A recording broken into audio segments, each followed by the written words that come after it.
ak doole bu mu mënti am mënul dugg foofu premier ministre doole bu mu mënti am dafa am fu muy yem ci biir assemblée bi. fa député yi nekk mënu fa accéder parce que c'est une institution c'est un pouvoir, c'est le pouvoir parlementaire. Mais si aujourd'hui le premier ministre se déplace en face du pouvoir judiciaire, mu déplacer ou dem, ça devient grave dans ce pays. Ça devient grave. Donc, foofu le mot ridiculisé nekk foofu le mot bi nekk lii tey li am nii mooy ku nekk jàngat na ne war na xoolaat taxawaayam par rapport à ce qui se passe dans ce pays. Ça a été une erreur monumentale de la part du Premier ministre de se déplacer pour aller le voir. Maintenant, même il fallait légitimer le certificat médical. Et pour légitimer ça, il fallait mettre l'autre à Rebeuss. Tu ne peux pas les laisser tous les deux parce que qui dafa indi benn certificat médical. Donc il fallait moom ñu libérer ko pour légitimer loolu bàyyi que la mu dem. nañu waxoon ci dëgg mais ñoom bu seen pexe baaxoon dëgg ñoom ñaar kenn du fa fanaan waaye loolu jarul sa wax te bu dee yow li ngay wax dafa am ne kii dafa feebar mais ku feebar du jógee institution ku feebar du jógee institution. Le gouvernement est une institution incarnée par le Premier ministre et tout le temps il est avec le Premier ministre. du dawal oto. du dawal oto. te bu fekkee ne nit dafa feebar àndul ak xelam ensumaane na ma dégg bu fekkee dañ ko génne fa mu ne mais fan la war a dem. fuñ koy bañee. dalal xel. ah dalal je sais plus quoi. dalal n'importe quoi. dalal yóbbu ko dalal xel bopp bi. comme boppee baaxul. waaw. loolu la ñu war a def. fu mu mujjee. këram tranquille ouais. donc ci ay fait la ñuy jugé. Très bien.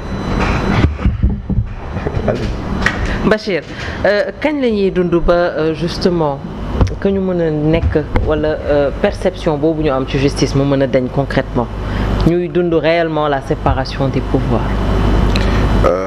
nee na kañ lañ koy dund quand les hommes politiques feront ce qu'ils ont promis. Et jusque-là, c'est pas le cas. Jusque-là, c'est pas le cas.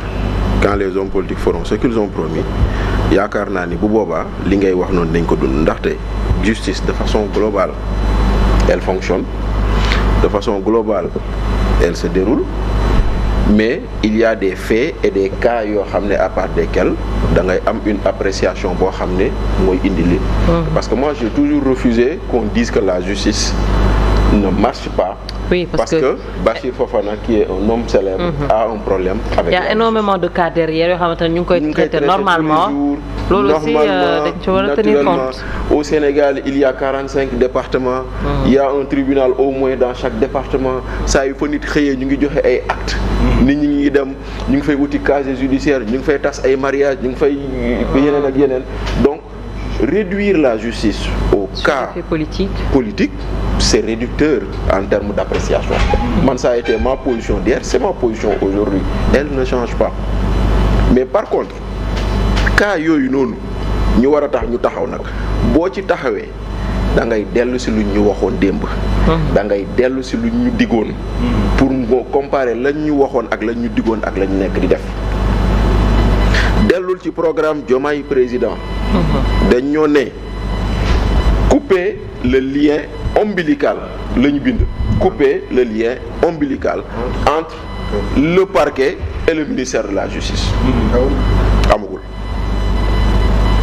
dañ ñoo ne woon sortir du conseil supérieur de la magistrature yaa ngi dégg créer un juge des libertés et de la détention buy apprécier ndax nit war na dugg kaso wala duggul kaso.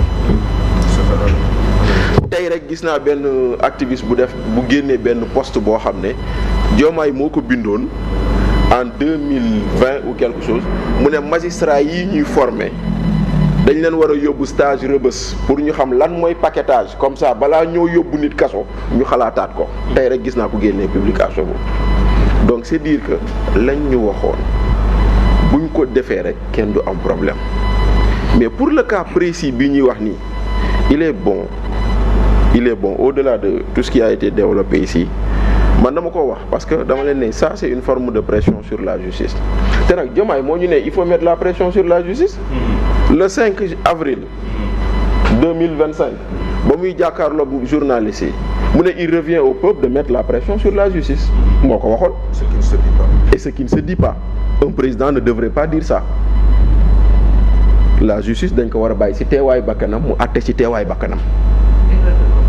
Voilà yow xam nga nag da ngaa baax nag da ngaa mën a rafetal moo tax garaawul mais ça ne se dit pas président du waxee noonu te ba mu ko waxee moom la Ousmane Sonko def Ousmane Sonko dafa dem teg pression justice te pression bi c'est à deux niveaux comme lu ñu wax noonu visite boobu noonu beneen bi au cours de l'audience quand les avocats ont demandé la liberté provisoire le procureur s'y est opposé xam nga la le procureur joxe comme argument kii dafa disparaître woon dañ koy wër il n'a pas les garanties de représentation et je veux qu'on le maintienne en prison mais sauf que moo tax quelque part j'ai l'impression que c'était du cinéma tout ce qui a été joué là parce que il ne revient pas seulement au procureur de le dire il faut qu'il l'écrive il faut qu'il l'acte et il ne l'a pas acté parce que quand le procureur s'oppose à un acte il écrit et il n'a pas écrit c'est parce que le procureur n'a pas écrit que Azoura est sorti de prison ndaxte pour comprendre li juge dem di wax dama lay jox ay cas contre-expertise pour rapport médical rapport expert comptable c'est toujours des documents d'un expert ça ne sert qu'à titre de renseignement n'est-ce pas indi nañ rapport ñu ne Samuel Sarr dugal kaso juge bi ñëw ñu dem jël contre-expertise bu ne lañ lay toppee du loolu taxul mu ngi kaso Samuel Sarr nee na je demande la liberté provisoire juge bi nangu procureur bañ Samuel Sarr est en prison. Il a bien écrit. Et cette fois-ci il a bien écrit. Il l'a acté. Et il l'a acté. Oui. muy benn jëlaatal beneen chambre d'accusation dem nañ fa pour le cas Lat Diop. ka ñu doon toppee 8 milliards ba ñu gëstoo ba gëstoo 15 millions la ñuy sekk 15 millions yoo xam ne c'est 2 chèques pour Guédiawaye football club juge bi ne liberté provisoire avec bracelet électronique procureur bañ il a encore écrit. Il a encore écrit pour refuser parce que code de procédure pénale moo jox doole jooju procureur moo di ni tout acte boo xam ne s'il s'y oppose le juge est tenu de se plier. C'est ça. Donc maintenant nga jógee ko foofu noonu nga ñëw lu ñu doon wax semaine passée fii ba ma toogee fii El Amad toog fii ma naan ko procureur day politique. Parce que da doon développer ni délits yi nii kenn mënu ko toppee kenn ku dul kuy gérer des deniers publics. ma ne ko mais monsieur Thiam yéen comment se fait-il que vous nous dites que deniers yooyu délits yooyu mun ñu ko toppee ku dul kuy gérer des deniers publics et vous allez poursuivre des gens qui n'ont jamais été avec l'argent public ñii leen fay ñu bàyyi leen ñu dem donc c'est ça qui ridiculise la justice parce que le bon sens voudrait que toute la chaîne je dis ñu ne leen yéen ñëpp kaay leen wuy ji parce que si on estime qu'il y a de l'escroquerie sur les deniers publics ba ñu mën a soustraire au trésor 125 milliards Tahirou Sarr fayul boppam. Tahirou Sarr ñëwul fekk banque du trésor mu tibb 125 milliards yóbbu ay këyit la ñu teg sur la base de këyit yooyu ñu fay ko. te këyit yooyu dafa am ay nit yu ko attesté certifié ko. Très bien. kon nag nit ñooñu anañu. Comment peut-on parler de blanchiment de capitaux avec l'argent qui sort du trésor? C'est clair. kon nag bu boobaa nag c'est-à-dire que acte yooyu ngay gis nga xool nga ne lii kat dañ ñu doon jaay reddition des comptes nous sommes tous preneurs de la reddition des comptes. Finalement mu nuroog leneen loo xam ne dafay jage règlement de compte. Oui. xam nga nag sama copain waa Pastef fii dañoo aay ci benn mbir xam nga ci lan la ñu aay. Ils ont un menu contradictoire dans leur démarche. Ils prêchent la rupture et ils cuisinent des recettes du passé. ndaxte li ñuy wax fii nii dañ ko doon waxal waa APR gii lu ñu doon reproché ñoom Adama Fall lañ leen nekk di reproché ñoom te parce que dañ ñoo ne woon loolu baaxul woon. La propension des gens à mettre les dossiers en instruction dañ ko fi waxoon mais tey jii loolu ngay gisaat. oui yaa ngi dégg. on parle de changement. Très bien. mais on nous sert les plats du système passé. li ñu ne woon et cetera donc tey jii nii la seule chose qui change entre ces deux-là qui est au pouvoir qui est dans l'opposition. Voilà ce que Adama Fall qui disait non la justice fonctionne tey c'est Adama Fall qui crie et l'autre là qui disait la justice ne fonctionne pas c'est lui là qui dit tout va bien loolu rek moo changé c'est-à-dire que dara changé wul alors que c'est pas ce qu'on nous avait vendu. C'est pas ce qu'on nous avait vendu. On nous avait pas vendu un système où on va nous dire que quelqu'un est nu mu tuddati